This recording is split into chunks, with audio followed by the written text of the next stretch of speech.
Hook. The text lit up my phone like a spark in a dry field. Your sister needs a perfect wedding. We're using your college money. I stared at the words. Cold, entitled, final. And I typed back only one line. I want her to be happy too. What my mother forgot was simple. There was no college fund left to take. I had graduated Harvard Medical School debt-free.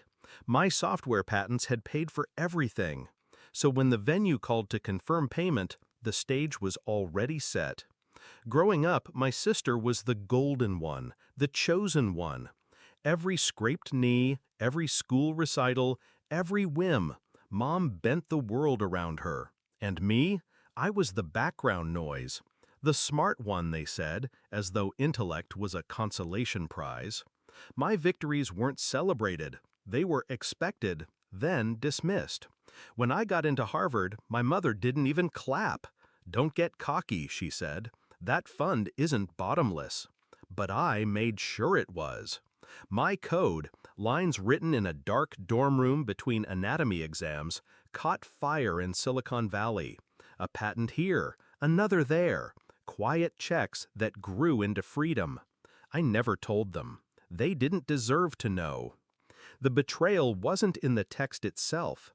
It was in the assumption, the certainty that what was mine was always theirs, that my years of sacrifice could be siphoned off for centerpieces and champagne toasts. I scrolled through their group chat later, hidden from their eyes. Plans stacked up, floral arches, a string quartet, lobster towers. My mother bragging, the fund will cover it, no need to worry.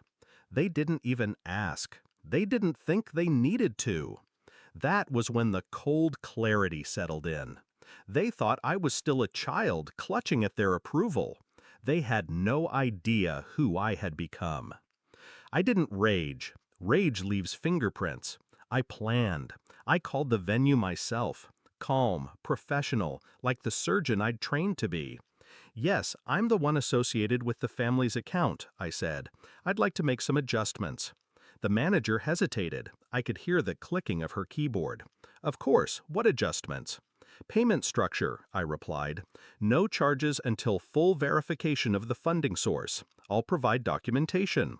She agreed. Business is easier when you sound like you're holding the strings. Then I called my attorney, not for battle, but for paperwork. Transfers, proof, a firewall of contracts that made one thing clear: my so-called college fund was mine, inaccessible to anyone else.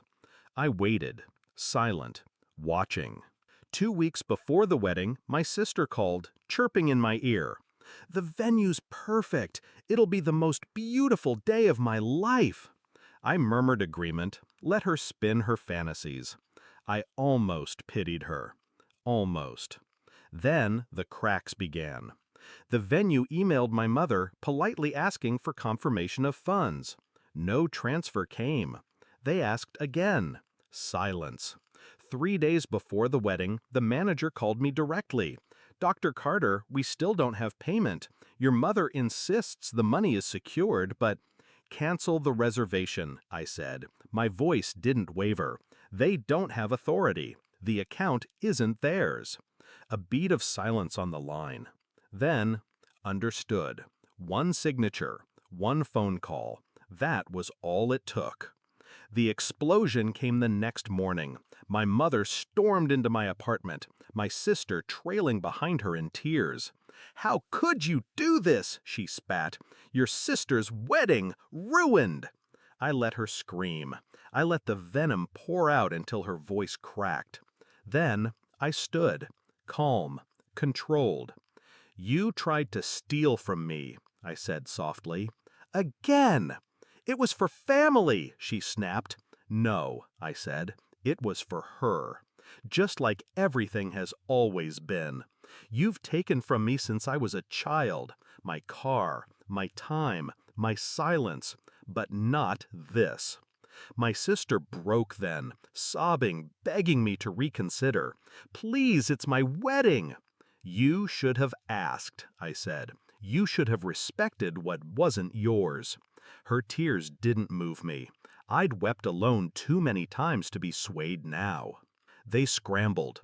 They found a dingy hall across town, decorated with plastic tablecloths and dollar store candles. The photos looked lifeless.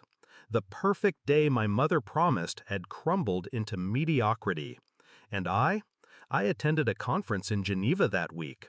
My name on the program, my patents projected on a screen, applause ringing louder than any wedding bells. I thought about their faces as the venue doors stayed locked, about my mother's voice shrill with disbelief when entitlement finally met a wall. It wasn't rage I felt then, not even triumph. It was peace, because for the first time in my life, they couldn't touch me, and they finally learned the truth. The boy they dismissed had grown into a man they couldn't control.